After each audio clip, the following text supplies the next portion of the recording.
Welcome to this episode of the YAHOWAH blog. We are continuing our story on Appalling Twistianity, but we have an interesting interlude on our way to repudiating the Christian New Testament, and that is by coming to understand what YAHOWAH had to say about recognizing false prophets, because in Devarim 18, there is not only a prophecy that points to Dod as the single most important person in human history, and therefore the person who we all should be venerating as opposed to the mythical Jesus Christ.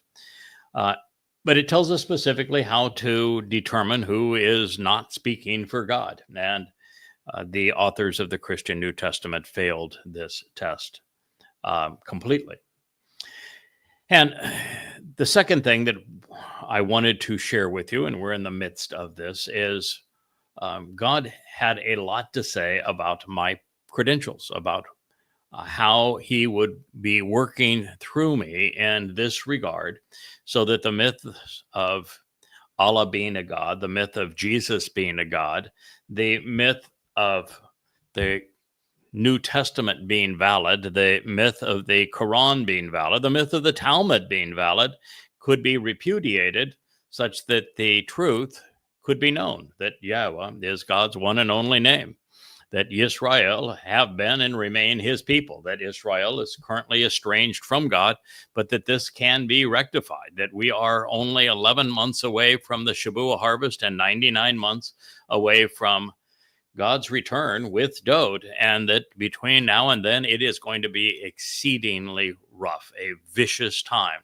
is about to emerge on planet Earth, and that it is essential to know that Dod is the actual Messiah. He is the Son of God. He is our Savior. He is the returning King. And I say all of these things as the person who came to not only recognize them to be true, but who has proven them to be true using the Word of God. And I was able to do this because the following prophecy speaks of my collaboration with YAHOWAH. And Wookie is here saying, yep, I was here during the whole time. I can vouch for him. I'm not sure that that's probably going to have a lot of credibility with our audience, though, Wookie. All right, so God said, then a choder. Then a choder. Now, if you're listening to this and you're not part of the Covenant family and you haven't read the 35 books that I published on these related topics, then you should be scratching your head and say, then a choder? Never heard of a choder. What in the heck is a choder? Well, why haven't you heard of the choder? It's the most interesting person presented in the prophets. You heard that correctly. Yeah, there is no presentation of Jesus, in case you're looking for that. He's not mentioned once. But the most unique individual presented throughout the prophets is the choder. He has a number of other titles, as do everyone who works closely with YAHOWAH. He is a Nakar, an observant foreigner. He is the final Zeroah, one cultivating the seeds for this final harvest to make it productive. He is the Adama Parah, this bloody red man of the earth who is productive. He is the Bashar, the herald of King Dod. But first and foremost, according to Dod, who is David, the former and returning king of Israel, his herald is the choder. And the choder is unique among all people who have ever lived. Now, if you're hearing this for the first time, you say, well, how is that even? Well, go read Isaiah.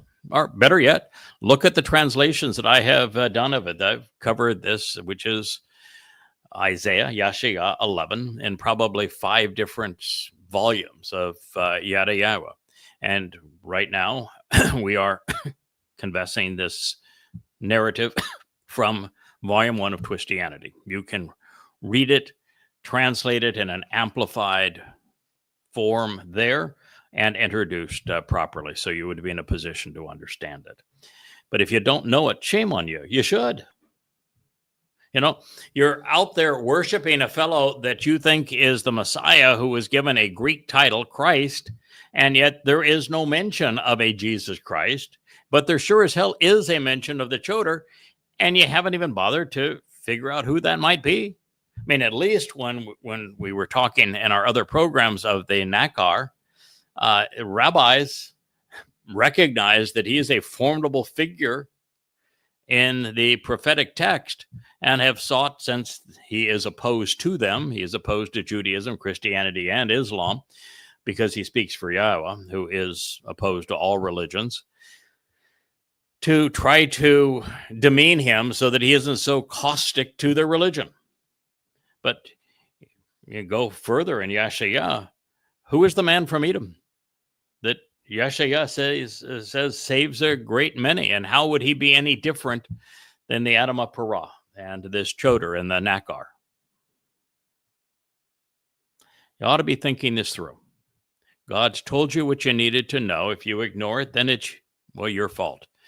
It's my responsibility to bring it to your attention. What you do with it is up to you. Then a Choder, a shoot, a secondary branch, a sucker from the fallen stump, and the rod of divine judgment will be extended for a limited time, a yatzah. He will be brought forth to serve. It was written in the perfect conjugation, which means this is a time constraint offering, benefit Yahowah is extending. Capitalize on him while you can, is the intent. He will be extended. The word for he will be extended is yatzah. Now, if again you're new to these programs and you're listening to the YAHOWAH blog for the first time and open to Appalling Twistianity, then you should know what yatzah represents as a Hebrew verb. You've probably heard of this thing called the Exodus. Well, it's not written as the Exodus, which is a Greek term, by Yahowah or by Moshe. It is a yatzah. And so this Choder is being extended as a yatzah, as a means to withdraw God's people from Mitzrayim, the crucibles of human religious and political oppression, and from Babylon, the Bible, if you will. This means to intermix truth and lies, to confound and confuse. By means of, from the stalk, the giza, the stump, this fallen stump that once represented Yisrael, the root stock from which new growth can emerge with a fruitful sucker, a Choder, that has been cut down yet is still capable of supporting productive fruit of Yishe. Yishe means to stand out and to be noticed. It is to draw attention to the very substance of existence. It's from Yish, to exist and become substantial, to stand up and be noticed. He was Dod's father, and so this Choder is being delivered to take a stand on behalf of Dod so that he is noticed as a netzer, an observant branch. God uses horticultural metaphors throughout. Dod is called the shemak, the ultimate branch. Here I am referred to as a Choder, a stem off of that branch. And the terms that are used for these branches all have other implications associated with them, and netzer would mean an observant branch. A branch is something that reaches out to the sun to absorb light, and it is that which the fruit will bud and grow for a productive harvest. So a branch is a metaphor that God uses for this purpose. And it is from Natsar, to observe, to watch over, to preserve, to closely look after, to focus on, and to protect. By means of his roots, and that which keeps him anchored, steadfast and nourished. Shereshu. God is insistent that he works through men, and he chooses those to whom he works, and that those through whom he works remain steadfast, that they're properly anchored in his testimony, that they're unwavering, that they're uncompromising, such that he will continually bear an abundance of fruit, becoming productive while encouraging productivity in others. He will be para. Now, if you don't know what para means, if you don't know where else it's used, then, well, lucky for you, you're at the right place, and I can explain it to you. There is a prophecy in the Torah in Numbers 19 that speaks of a para. And it is assumed that this para is a girly cow, because par is bull in Hebrew, and the ending can convey femininity to a word. So they assume that, well, if par is bull, and this is a sacrifice, it must be a girly bull and therefore a heifer. And it is modified by Adamah.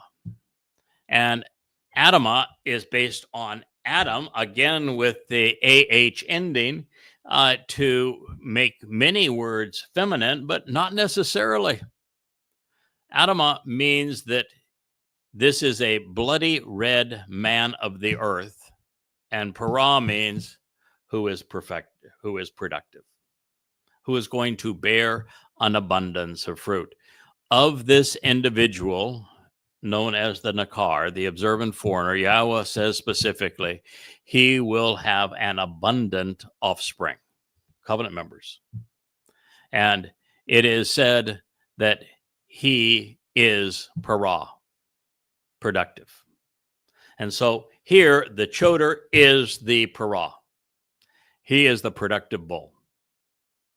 Now, if you want to know something about this productive bull, Yahowah told us, the same person who wrote Isaiah 11, he also wrote Isaiah 17. Isaiah 17 is profoundly important. It also speaks of this para, and he associates the para with the aftermath of the lakat ingathering, this gleaning of the last Jewish members of the covenant on Towrah in year 6000 Yah, 2033. And so that is on a Friday evening. On the Saturday morning, to the backdrop of a full solar eclipse, there will be the sacrifice of the para. And he is referred to in Numbers 19 as an Adamah para because he is a bloody red man. And the correlation there is with the man from Edom, who in the 63rd chapter of Yahowah is responsible for saving many. And he is bloody red because he is the final sacrifice of the Moedim. This on the Shabat of Saturday, September 24th of 2033. And he does so to prepare the adulterous woman that is Israel and the mortal remnant of Israel so that she can be betrothed to her returning king, who is Doe to David. That's how all of these pieces fit together. What you're going to find as we read through this, that this choder was given a skill set spiritually by Yahweh that enables him to make these connections and explain them to you. So if you are listening, this is your first opportunity to have prophecy literally come alive in your midst so that you can know exactly what God is telling you so that you're in a position to capitalize. Forewarning, you cannot relate to Yahweh. You cannot approach him while you're religious. So if you are still religious, if Islam is your thing, go read Goddamn Religion. 5 volumes, all free, goddamnreligion.org. If Christianity is your thing, that is what we're doing in these programs, go read the 5 volumes of Twistianity, also available at goddamnreligion.org, but also available for you at yadayah.com, all free. Absolutely, unequivocally, irrefutably, these 10 volumes destroy every bit of credibility that has ever been ascribed to the Christian New Testament or the Quran. Nothing left of them. They're eviscerated.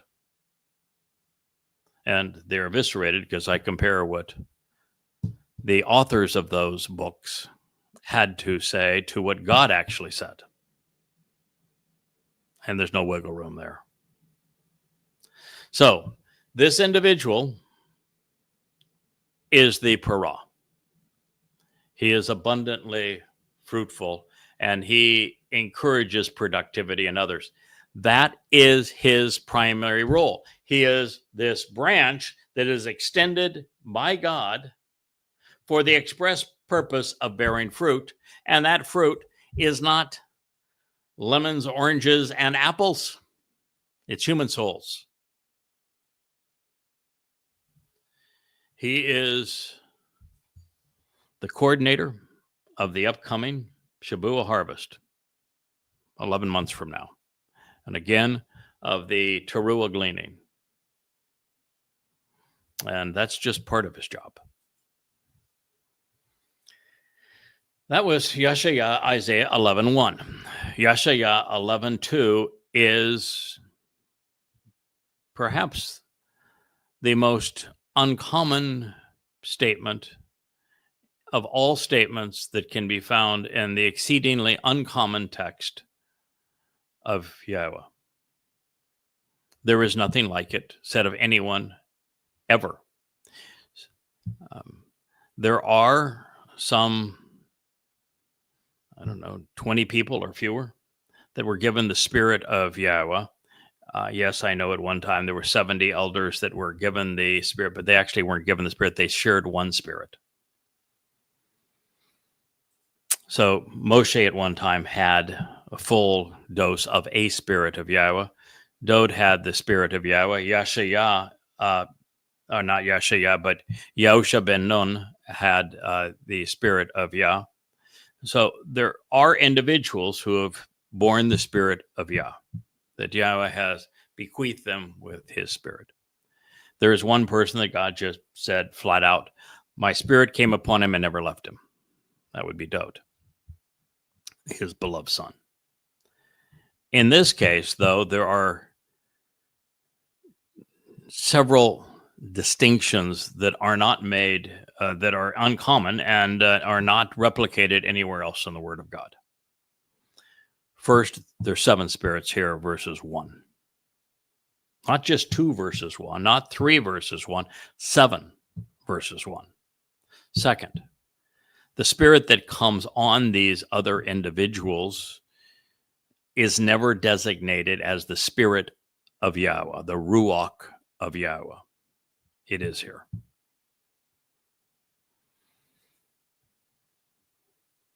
I think that's fairly profound. And the third difference is that the 6 of those spirits of Yahowah are designated for a specific purpose. So it's not like Moshe, where we're not even told when the spirit came upon Moshe. We're only told that when Moshe had a meltdown and gave up on Israel, that the spirit that he had upon him was shared, which means the spirit had to have come on him, but it's never stated that the spirit came upon him. With Dode, we're clearly told the spirit came upon him.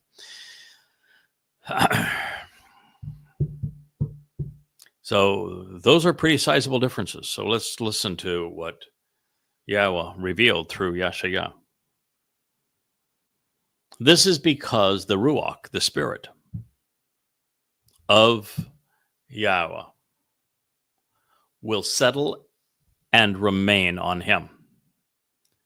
Now, nuach is an interesting verb, and it's also the understanding of it is advanced through al, which means upon, and hu, him.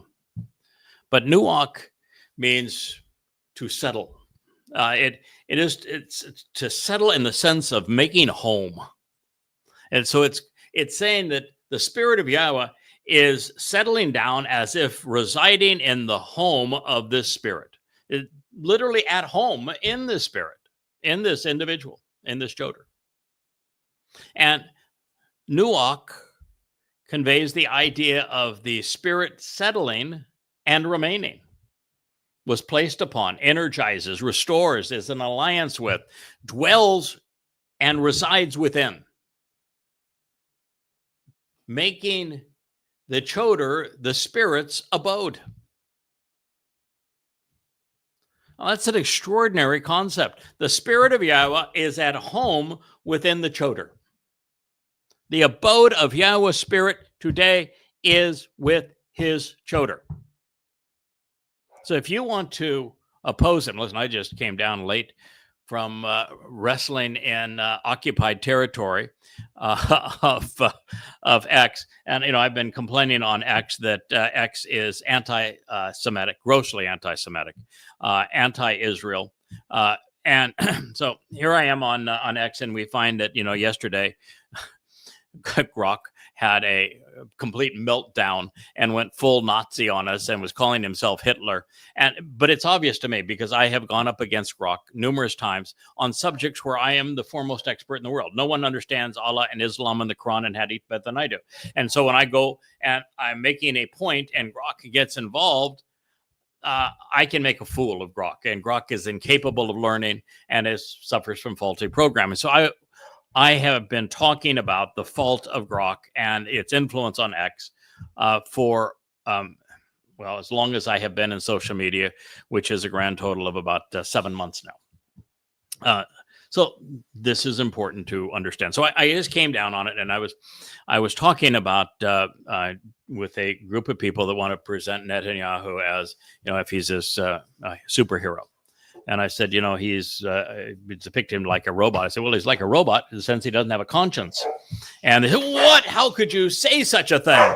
And, the answer to that question is that everything that he has done pursuant to his 2 wars have been abysmal. I mean, he was asleep on the job and should have resigned the morning of 10/7.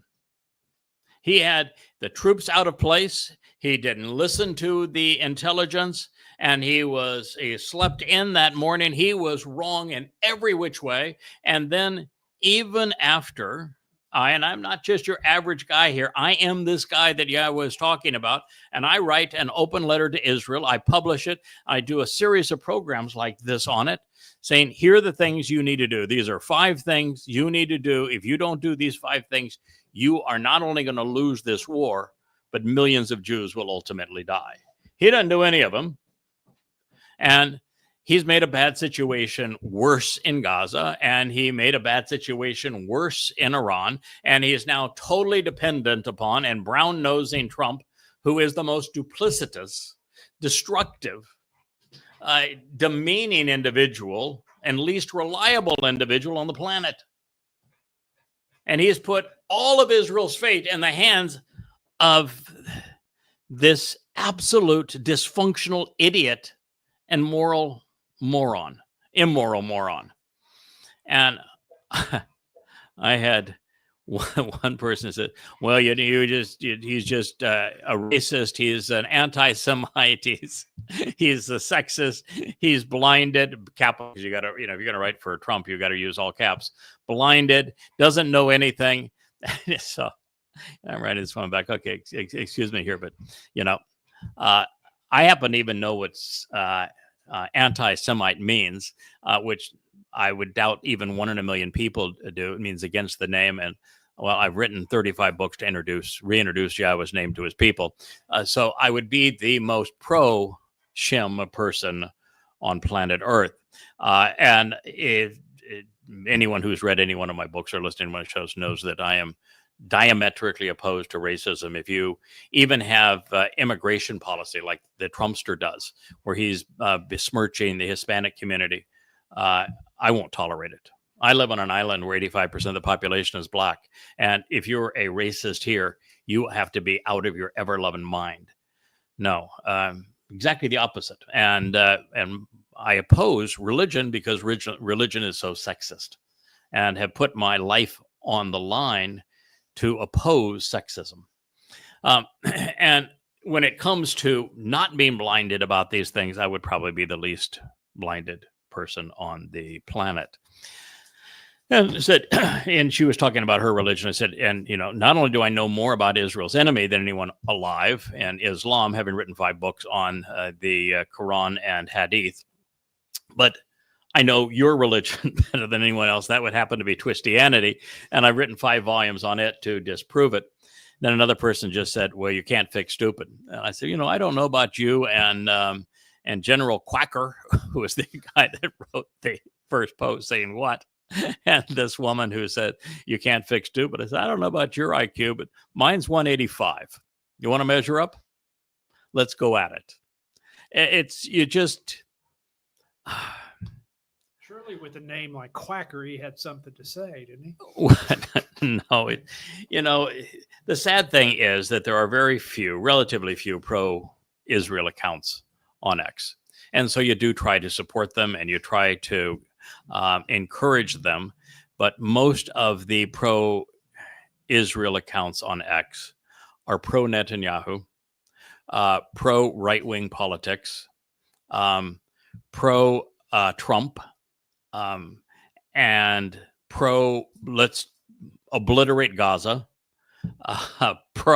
our war is against Iran and Hezbollah and Hamas, and won't even say Islam. And so sometimes it's hard to support people who are their own worst enemy. And then, of course, if you say the greatest enemy of Israel is actually its rabbis, they don't like that very much either. So it takes a lot in this world to put yourself in a position where the very spirit of Yahweh, recognizing that Yahweh hates religion, and he hates Judaism more than any other religion. Secondarily, he hates Christianity, and third place would be he hates Islam.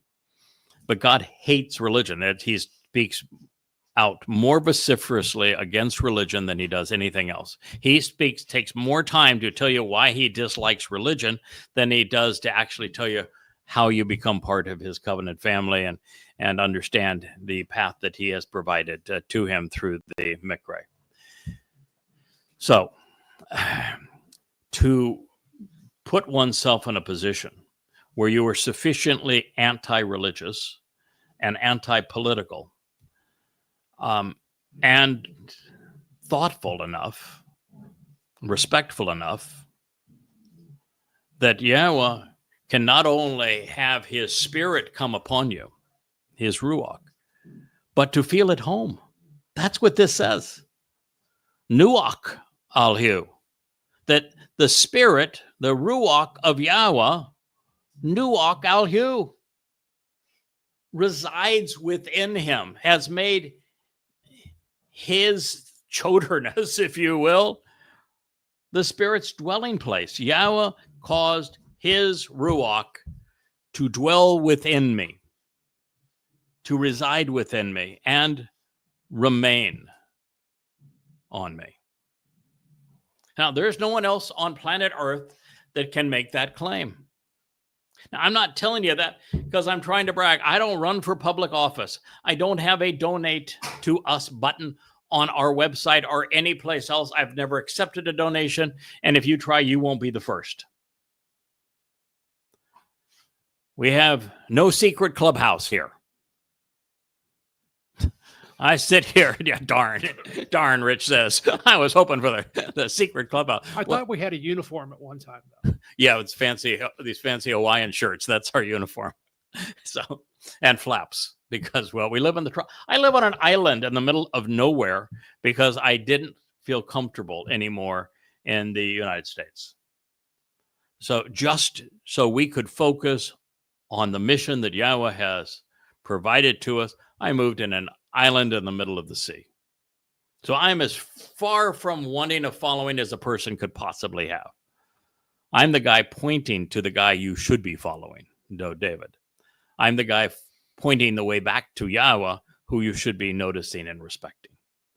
So when I say that, I don't say it, Yahweh said it. When Yahweh said that his spirit will take up residence and live and remain on the Towrah, and there's only one person in the history of this planet who qualifies for that person, I'm telling you this because God said it.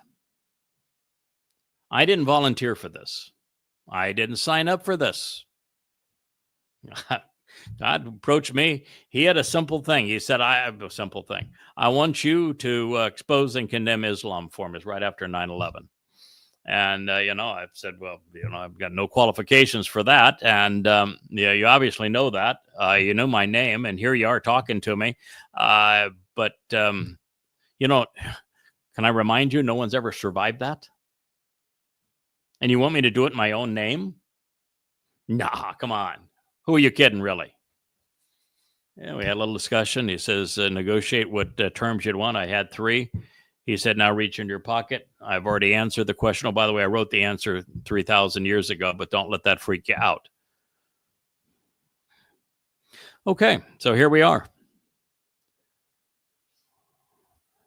This is what Yahweh is telling you. You can choose to ignore it. You can choose to say, boy, that's just stupid, and you can't fix stupid. You can say, well, that is blind. And, blind is, well, we just need to stop hating. I swear, it's one thing to have, and this is one of the things I learned a long time ago with my sons. Both of them tested with IQs over 175, and it's such an anomaly. It may never been happened with 2 siblings, both with that high of IQ. And the psychiatrist that did the test said, you might think this is good news, but it's a terrible curse. When your IQ is 120, you are officially a genius. You're one in a 100 or so individuals. And that means you just think faster than everybody else, or most everybody else. And that's a really favorable thing. And if your IQ is 125 or 130 or even 135, so much the better. You're now thinking much, much faster than everybody else, and you have a leg up on them. You can process information more effectively and make correlations better than they can. But when it becomes so many standard deviations beyond the norm, your sense of values, your sense of judgment and justice are so different than everybody else. And the way you process information is so different that it becomes very difficult for you to relate to the average person, because the average person now today actually has an IQ below 100. And they're just very difficult situation trying to even communicate with someone who is that poorly educated. Anyway, it says that the Spirit of Yahweh will come upon him and reside in him and will remain there. Spirit 1. And that is the Spirit of Yahweh, the only person on the planet where the Spirit of Yahweh resides. And in fact, it's the only time in the last 2,500 years that the Spirit of Yahweh, well, not quite true. There was a 4-year period where the spirit of, a spirit from Yahweh was on an individual, because the Spirit of Yahweh never left Dode, and Dode arrived 3.5-4 years in advance to fulfill Pesach, Matzah, and Bakodim, arriving in 30 CE, fulfilling Pesach, Matzah, and Bakodim in 33. So the Spirit of Yahweh was on this planet for that period of time. Has not been here since. Second Spirit. The Spirit providing the capacity to comprehend and teach, the Spirit of intelligence, Chokmah. Here. Chokmah is the ability to process information not only rapidly, but to be able to make rational and thoughtful decisions regarding the information that's available, to ascertain what's important quickly, and then learn based upon what you are experiencing, and then to be able to teach. It is very often called wisdom, comprehension. It's the technical expertise to do what is required to impart and to impart understanding, to educate. So we have the spirit of Chokmah. The only way to God has been and remains here, not here. It's here. You have to think your way to God. And if you cannot think your way to God, then you have no chance whatsoever of knowing him. He has given us the information we need to know him. He proves his existence. And he gives us that opportunity to validate that he exists and that he authored texts like this from the prophet Isaiah. So, the first of the 6 specific gifts of the Spirit that the Towrah is given is the Spirit, the Ruach of Chokmah, of wisdom, of intelligence, of mental aptitude. Now, this is important.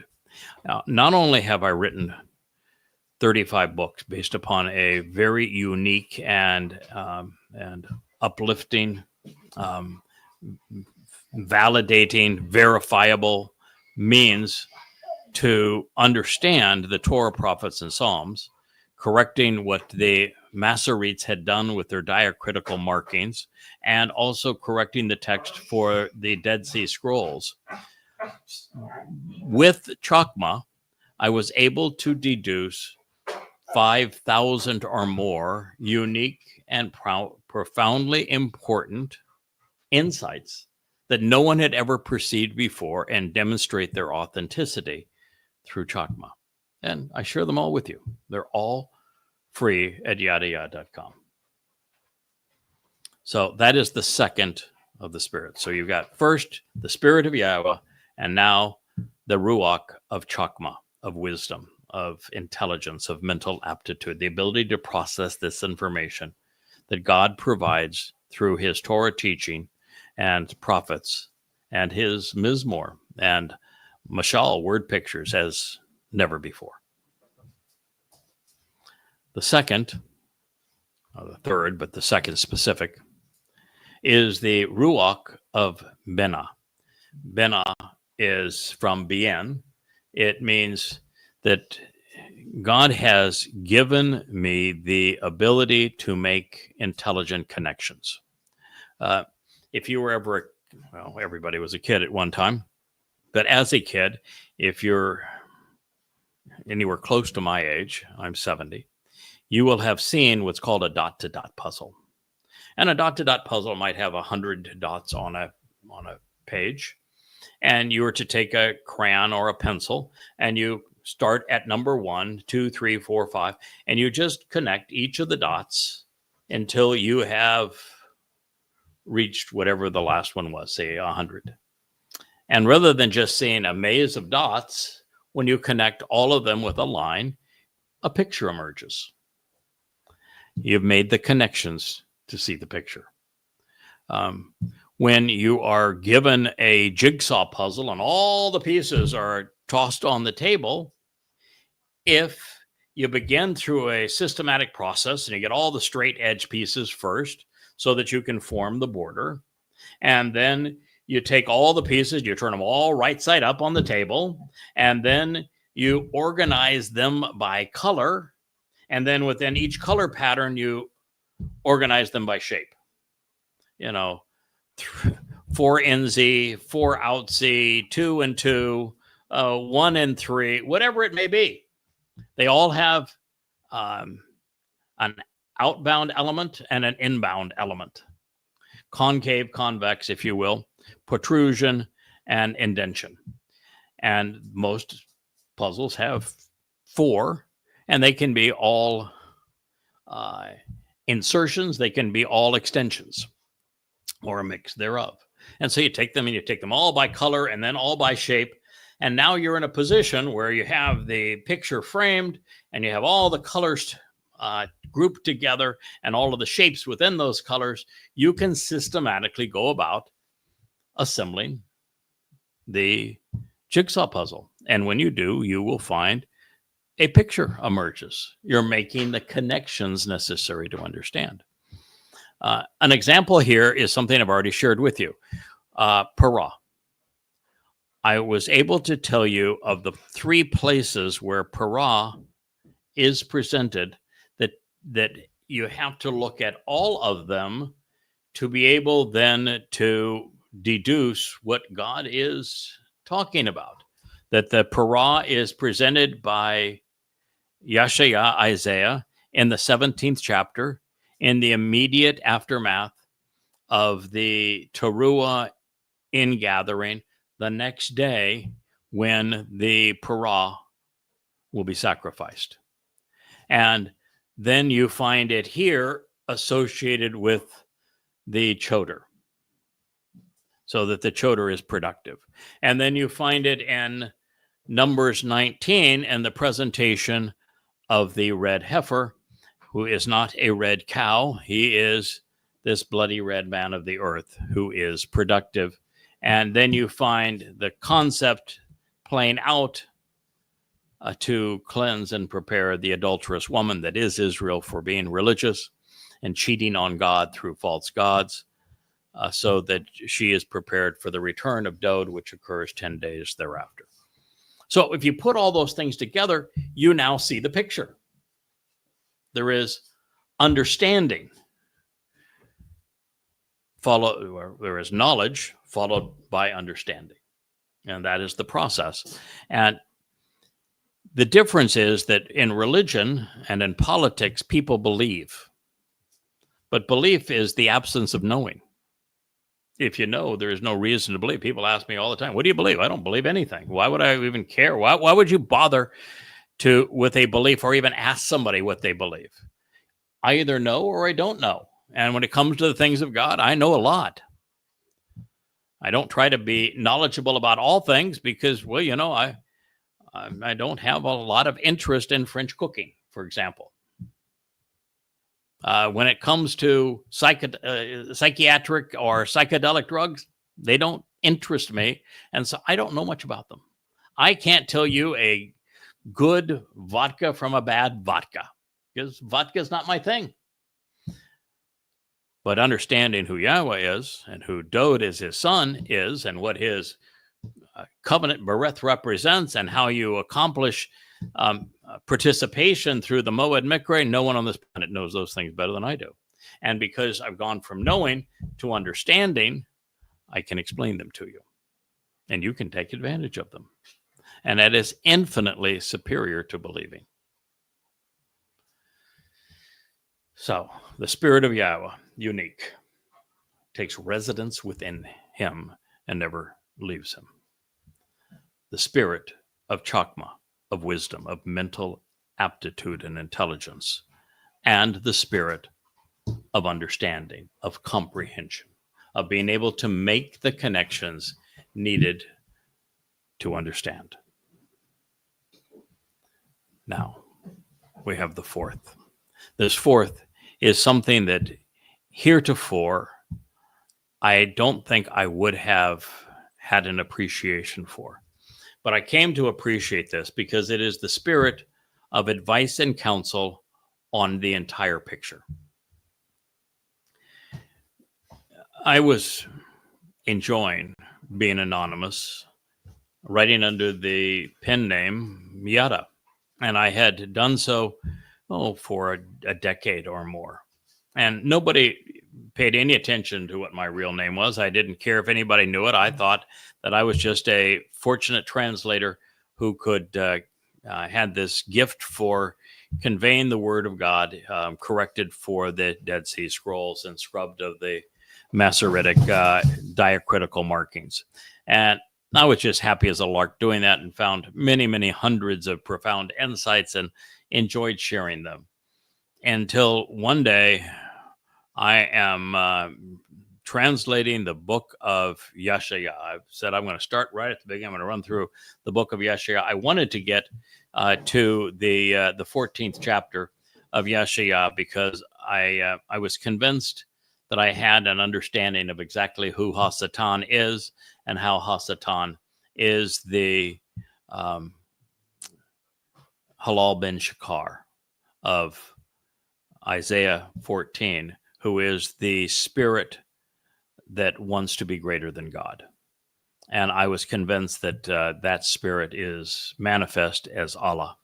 And it's also manifest as the Lord Jesus Christ in Christianity. And to a significant degree, the Hashem and the Zohar and in the Talmud. And so I wanted to get to that point, and then we'd see what happened from there. And I come to and I'm doing through the first 10 chapters, and God's being consistent. He is condemning Judaism. He is telling us every which way he hates religion, particularly Judaism. Says, I want no part of your religion. And then we get to the 11th chapter, and this is what we start reading. And now I'm reading about this individual, and I'm seeing myself in all of these words. And then I go to a mashal, a proverb that's written by Dode 300 years before this, where the entire proverb is devoted to this same Choder. And it begins by saying the Choder and his wife are both Chakma.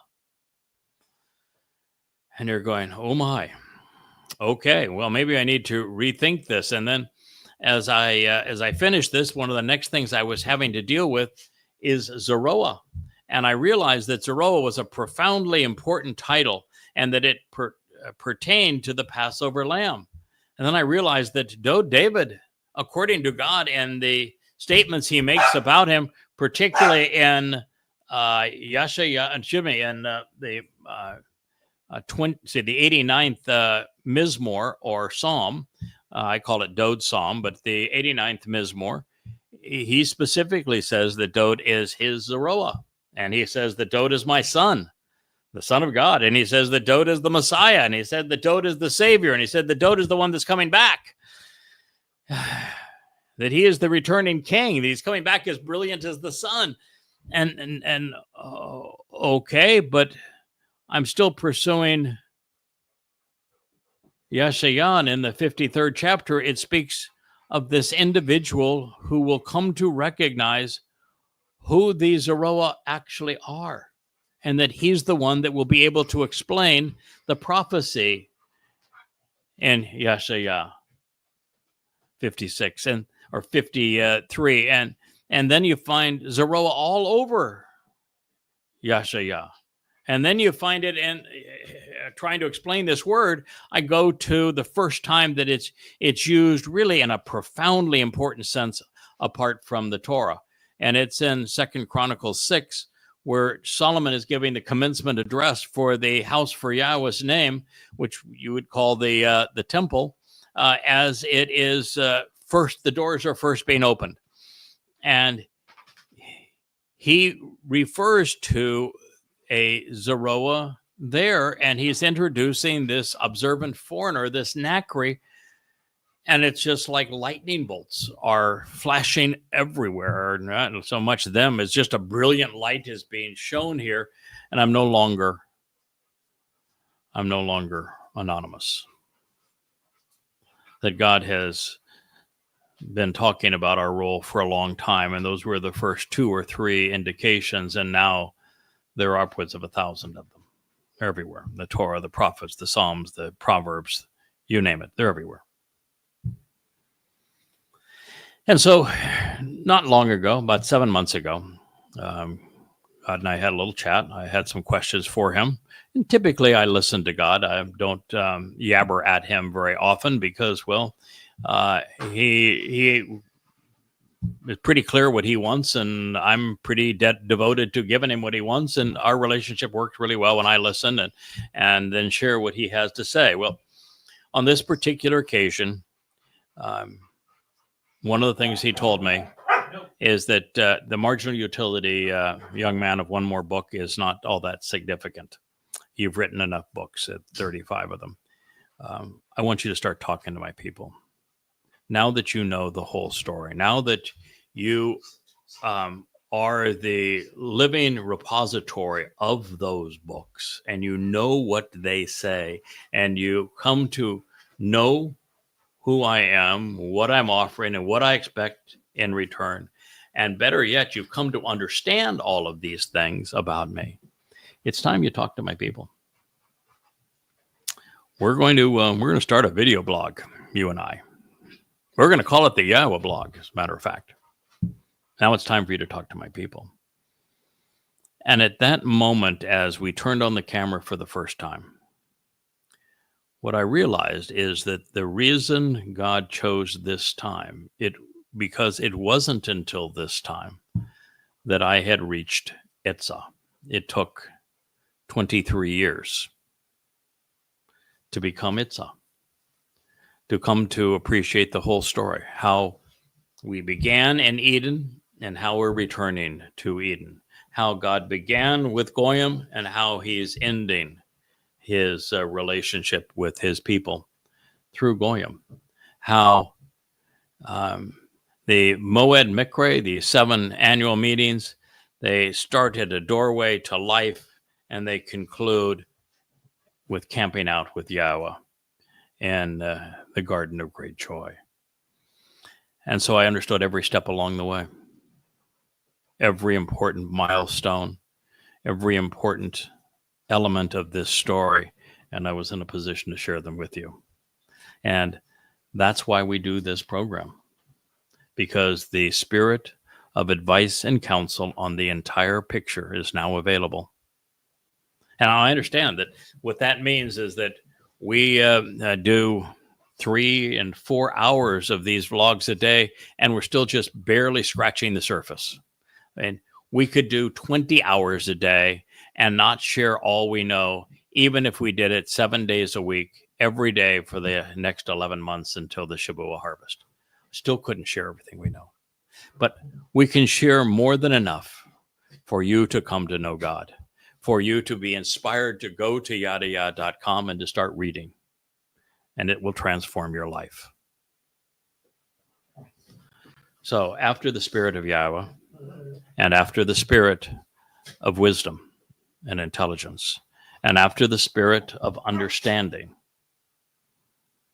there is the spirit that provides an understanding of God's entire story and every detail within it. Like that picture, that jigsaw puzzle, I'm the first person to get it entirely framed and put every piece into its proper place, and then to share with you all of the illuminating details between those frames from corner to corner.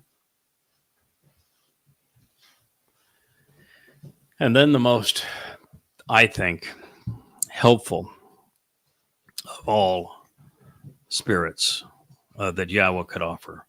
And this would be the 5th of the 7.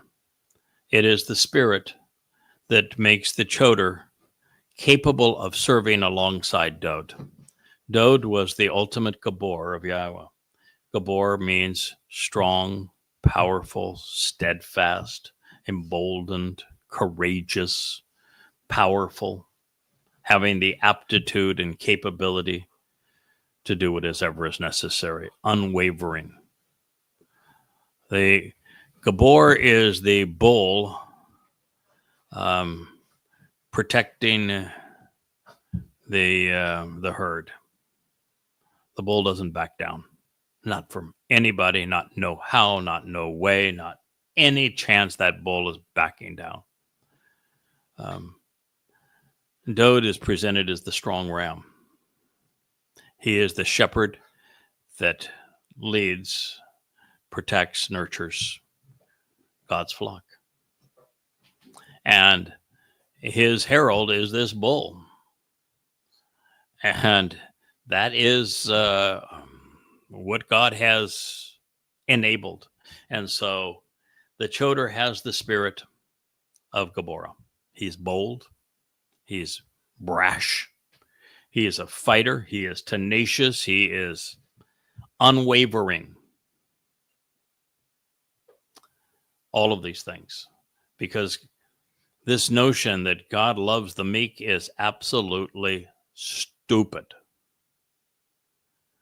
Moshe was not meek. Abraham was not meek. Dowd was the antithesis of meek. He fought 66 battles. He won every single one of them. God doesn't do meek. God does bold.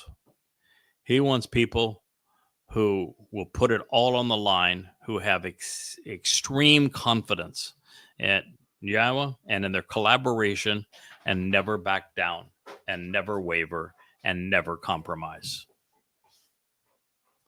Confidence, character.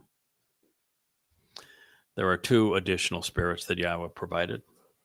The next is the spirit of Diath. Diath is imperial knowledge. It speaks of knowing where to look for answers and of being systematic in the acquisition of information. It's someone who will use evidence and reason to deduce intelligent conclusions. A person who is Diath is discriminating. They can differentiate between fact and fiction, right and wrong, good and bad, so they can acknowledge truth. Diath is from the verb yada, which is to learn and to know, to recognize and to acknowledge. That is the sixth of these seven spirits of Yahweh. You have to have a substantial base of knowledge before you can proceed. All of the insights I have been able to deduce are based upon accumulating the knowledge necessary. You have to have all the pieces of the puzzle and have them all upright on the table and know what they look like and what they say and what they convey and how they're colored and how they're shaped. And then once you do that, you can use Chakma and you can use Bien to make the necessary connections to put them all together, and then use Etza so that you can see that entire picture from corner to corner, edge to edge, top to bottom. And then to have the boldness to share that. And here, you want you to have an appreciation that when you speak of the things of God, the way God conveyed them, you have to be bold and tenacious because everyone is against you. It is 1,000,000 to 1 out there. If you're going to speak for God, you have 1,000,000 foes for every one supporter. You will never be popular. It's impossible. God has never been popular. Even when God spoke directly to his people during the Exodus, they told him to shut up and go away. When he picked Moshe and enabled him to do this job, Moshe says, I can't do this job. No one can do this job. They're impossible. God has never been popular. His messengers have never been popular. His prophets have never been popular. And that isn't going to change until the only people left are those who have chosen to be with him. And that's 99 months away. So you have to have the knowledge to be able to process that information intelligently, to make the necessary connections to understand, and have the capacity to see and convey the big picture as everything falls into place. And the whole story is told for our edification. And then, of course, the courage to deliver it. And the final one of these seven spirits that Yahweh has offered to his Towrah, to this man who is the home for Yahweh's spirit at this time on planet Earth, is the respect and reverence of Yahweh. You don't accomplish anything, even with the seven spirits, even with 23 years of study during every waking moment during that time, 100,000 hours devoted to this, 25,000 pages of translations and analysis. you accomplish nothing unless you appreciate the awesome nature and the outstanding character, the superlative ability, the astonishing greatness, and are inspired by Yahowah. It's why every book that I have written is entitled Yada Yahowah. And then there's a subtitle below that: to know, to respect, to revere, to appreciate, to acknowledge, to be familiar with Yahowah. It is why one of the first things that I did as we began this mission together was reintroduce Yahowah's name to his people. So you have to have a deep and abiding respect for Yahowah. This is Isaiah Yashayah, which means deliverance and salvation are from Yahowah, 11:2.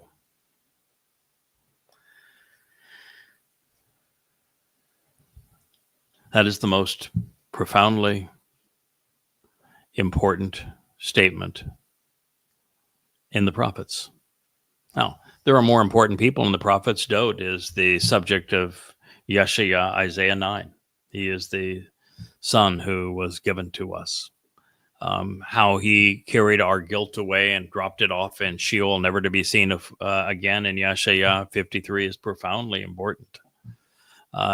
There is great detail presented on the fulfillment of the harvests, which are upcoming, which is important, and this time of Jacob's troubles, which is nearing, which is vital for God's people to know, as well as the ultimate fulfillment of these, the final moed, so that God can return with his beloved son and we can live happily ever after. There is tremendous opportunity for us to grow with Yahowah. And there's prophecies throughout about these things. And well, I'm certainly not the most important person in God's story, and I'm not making that claim. I am right now. And I won't be in 99 months, and I can't wait for that time, because then I will be the lesser luminary to the greater luminary, being Dod. And I am very happy to hand off the baton. And well, God is unique in the sense that, of course, God is vastly more powerful than his son, Dod. Dod is going to be king. God's going to rule through Dod. You are not going to convince God of a different outcome than what Dod decrees. And so Dod is the boss, and I'm looking forward to being demoted at that time. Being the lesser luminary seems to be more than enough. All right, so this is the next statement. I'll share it with you. We won't finish everything that it says. In this particular case, what you're hearing now is my Labrador. This is Asher. Asher was named after the first word I translated in Hebrew. Still one of my very favorites. It means to make a connection between things that leads to the path to get the most out of the relationship. It is this narrow way that leads to gaining the greatest joy in life. Is Asher, and Asher is our yellow lab. And Asher has a friend here that's Wookiee that was on the table earlier in the program. And they have been playing together. All right, so this is the next statement that Yahowah brings. Additionally, by accepting the offer and responding appropriately, he will be perceptive. Now, that's interesting. God is saying, I'm giving this guy, this choder, all of these seven spirits, including the spirit of Yahowah, that's going to reside and remain on him as an abode, as a home, and all of these capabilities so that he can be parah, a productive bull. And now he is saying that it wasn't forced on me, that I had the opportunity to accept. Now, I only accepted going after Islam. That's all he asked for initially. And since that time, we have just gone from one project to another. Always the same story, always the same relationship. But it is nice that Yahweh is setting it up as, well, free will. For example, when we talk about the Parah and the Adamah Parah, this bloody red man of the earth who is productive, which is misrepresented as the red heifer, that's a sacrifice. And the red heifer is bludgeoned on Towrah. And when I found out that that was my calling here and the purpose of it, I don't recall at any point where Yahweh said, what do you think? Would you like to do this? I'm asking if you want to volunteer for this. I don't recall that ever being asked. It was just, there it is. That's what's going to happen. That's what you're going to do. So it is nice to read here that that there was a offer tendered and accepted. So it was subject to free will at one point. Now I'm smiling here because when I first learned that this would be the thing that I was being asked to do, and it's you're one of the two people that are going to be your physical body will be sacrificed to fulfill one of the 7 Moed Mikra. You take a deep breath and you say, okay, well, no, that's certainly interesting. And then you say almost immediately, okay, I need to learn all about this, because if we're going to do it, let's make sure we do it right. Let's make sure if we're going to do this, that the sacrifice has the desired result. So let's make certain that we understand everything about it so we can share everything about it. And then somewhere along the way, you go from, well, that was a really big ask, God, and why didn't you bring this up earlier? To you say, wow, thank you for trusting me. Thank you for coming to the conclusion that I would do this and that I could be counted on to see it through and to perform exactly as you're requesting. So that's where we are. But anyway, it says here, by accepting the offer and responding appropriately, he will be perceptive. This is Ra'ak, which is very close to Ruach, hue. So this is even here a bit of spiritual guidance. The difference here is really simply a yod versus a wah in the writing of the word. Ruach, you get that U sound from the wah, and Ryak, you get it that I-ish sound from the yod. And the yod is the hand of God, where the wah is this tent peg that secures and enlarges the tabernacle of the restoring witness. And the yod being the hand and the influence of God. So by accepting the offer and responding appropriately, he will be productive. His acceptance and his perceptiveness, his nose for the truth, his willingness to respond and supply answers after his virtual meeting will be pleasing, bringing him very close. There are places where it's God just goes and said, don't you even think for a second that there is any possibility that my Nakar and I are ever going to be apart. We are joined. We are fastened together. We are one. We are never going to operate independently. I will always and resolutely be with him. And then it's beautiful because we find a parallel right after that where God says that the children of the Nakar, of this observant foreigner, will also develop that kind of relationship with God, become inseparable from him. So it's really a beautiful adventure here. So additionally, by accepting the offer and responding appropriately, he will be perceptive.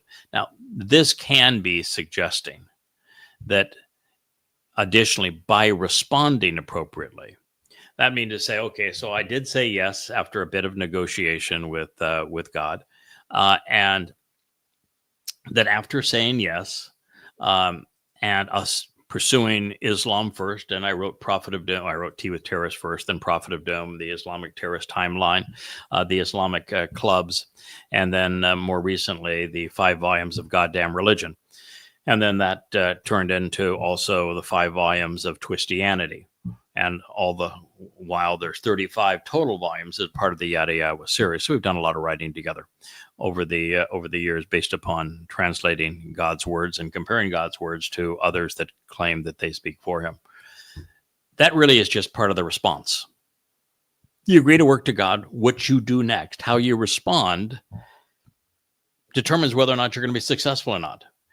And this is said that as the choder with the seven spirits, I responded appropriately, and that therefore I became perceptive, that I was willingness, and therefore the answers were supplied. And following this virtual meeting, we became especially close with regard to developing a profound admiration and respect for Yada Yahowah.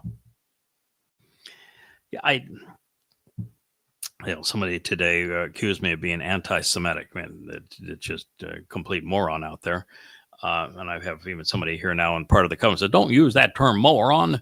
If I had written you and you referred to me as a moron, I might not be here today." Well, I'm sorry, but when you say refer to the person who is the closest to Yahweh, who reintroduces Yahweh Shem, an anti-Shemite means against the name, and you are the most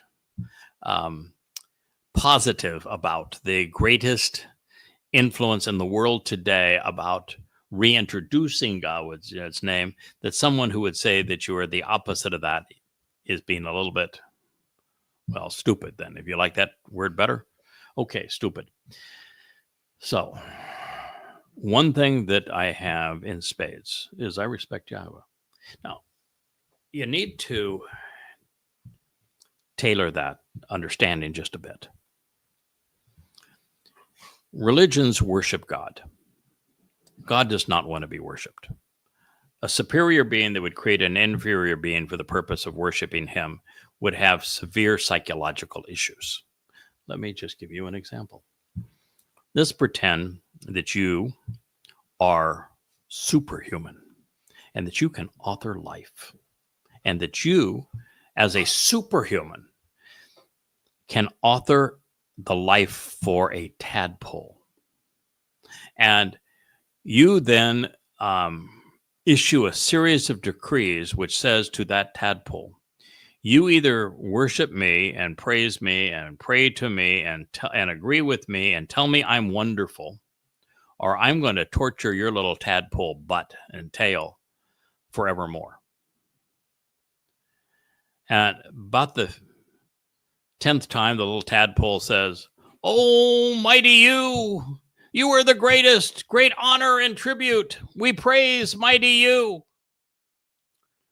How many times would it have to burp that out before you would say, "Oh my God, what did I do?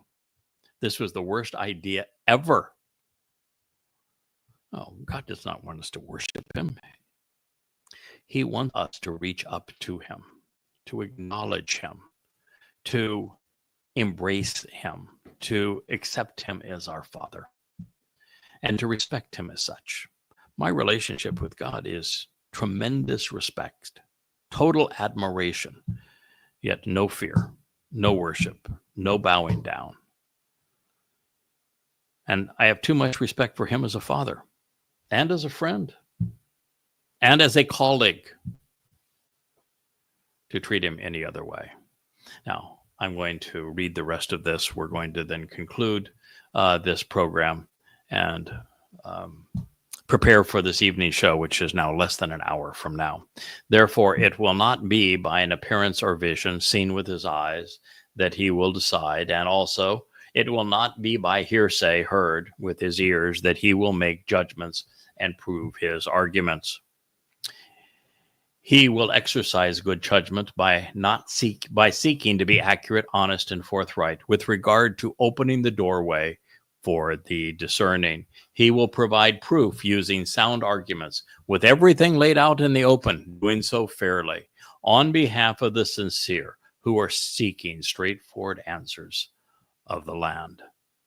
Now, there's even more to it. And we're going to go right back to this when we do this program tomorrow on the Shabbat. We're going to share this with you sometime in the late morning of the Shabbat. And this is, again, extraordinary that God would pick this man, his choder. He would explain exactly where he's coming from and what he's going to achieve with him, and then tell us he's going to give him 7 spirits. And then as a result of that, this is what they're going to achieve together. And it is unlike anything that is presented anywhere else in the Torah and prophets. And I want you to be able to benefit from it. So we will resume here tomorrow at an earlier time. And thank you so much for listening. I appreciate this opportunity to speak with you. I am that choder. My name is Craig Winn. And this has been the YAHOWAH blog.